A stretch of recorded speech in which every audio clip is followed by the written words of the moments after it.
ప్రభు పేరిట అందరికీ praise lord. కొలస్సీయులకు 1:13. ఆయన మనను అంధకార సంబంధమైన అధికారముల నుండి విడుదల చేసి తాను ప్రేమించిన తన కుమారుని యొక్క రాజ్య నివాసులుగా చేసెను. ఆ కుమారుని యందు మనకు విమోచన అనగా పాపక్షమాపణ కలుగుచున్నది. అంధకార సంబంధమైన లోకంలో నుండి మనల్ని వేరుపరిచాడు దేవుడు. కాబట్టి మనం ఆయనకి ఇష్టంగా జీవించాలి.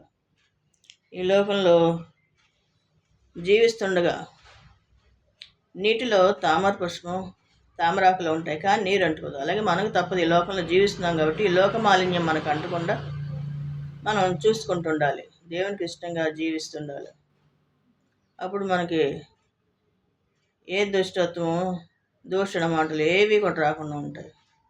దేవునికి ఇష్టంగా మనం జీవించాలి.